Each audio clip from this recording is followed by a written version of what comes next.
Bismillahirrahmanirrahim. Assalamualaikum warahmatullahi wabarakatuh. Nama Mariatul Ulfah, NIM 312885, Prodi Ilmu Al-Quran dan Tafsir. Dalam kesempatan ini saya akan menganalisa fenomena sosial tentang problematika bullying di dunia pendidikan dalam pandang sosiologi. Kita ketahui sekarang marak sekali berita yang membahas tentang perkara bullying yang dilakukan oleh remaja atau pelajar. Bahkan korban bullying ini dikabarkan ada yang sampai meninggal. Sebenarnya apa sih bullying itu dan apa dampak yang terjadi pada anak yang mengalami bullying? Sekarang kita akan menganalisis makna dan dampak faktor-faktor dan perkara bullying tersebut. Bullying berasal dari kata bully yang dalam bahasa Inggris yang berarti penggertak, orang yang mengganggu orang lemah, menggertak dan mengganggu. Kata bullying sulit dicari kata yang sesuai dalam bahasa Indonesia. Beberapa pendapat yang dikemukakan oleh para ahli, bullying dapat diartikan sebagai suatu tindakan untuk menyakiti orang lain yang dilakukan oleh pihak yang kuat terhadap pihak yang lemah secara berulang-ulang sehingga korban merasa tertekan. Sekarang, faktor penyebab bullying.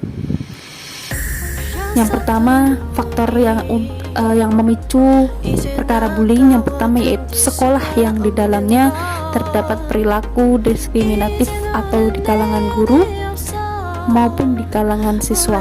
Yang kedua yaitu kurangnya pengawasan dan bimbingan etika dari para guru dan petugas sekolah. Yang ketiga, terdapat kesenjangan yang besar antara siswa yang kaya dan miskin. Selanjutnya, adanya pola kedisiplinan yang sangat kaku ataupun terlalu lemah. Yang terakhir itu bimbingan yang tidak layak dan peraturan yang tidak konsisten. Karakteris korban bullying. Biasanya mereka menjadi korban bullying memiliki karakteris bawah ini. Yang pertama, mungkin mereka memiliki semacam kekurangan atau perbedaan baik secara fisik ataupun materi. Selanjutnya yaitu mungkin mereka memiliki masalah di rumah yang membuat mereka sedih. Yang ketiga, mereka memiliki sesuatu yang membuat para bully cemburu, misalnya bakat dan lain-lain. Yang keempat, mereka tidak ingin melakukan apa yang diperintahkan oleh para bully sehingga mereka dihukum. Yang kelima yaitu mereka tidak bisa membela diri mereka sendiri. Sekarang apa sih bentuk-bentuk perilaku bullying? Perilaku bullying ada beberapa macam-macam perilaku bullying. Yang pertama yaitu kontak fisik langsung, seperti memukul, mendorong, menggigit, menjambak, menendang, mengunci seseorang dalam ruangan, mencubit, mencakar, juga termasuk meremas dan merusak barang-barang yang dimiliki orang lain. Selanjutnya itu kontak verbal langsung, yaitu seperti mengancam, mempermalukan, merendahkan, mengganggu, memberi panggilan nama yang tidak baik, sarkasme, mencela atau mengejek, dan memaki dan menyebar gosip itu juga sebagai bullying. Selanjutnya itu perilaku nonverbal langsung, seperti melihat dengan sinis, menjulurkan lidah, menampilkan ekspresi muka yang merendahkan, mengejek atau mengancam, biasanya disertai oleh bullying fisik atau verbal. Selanjutnya itu perilaku nonverbal tidak langsung, mendiamkan seseorang, manipulasi persahabatan sehingga retak, sengaja mengunci atau mengabaikan, mengirim surat kaleng.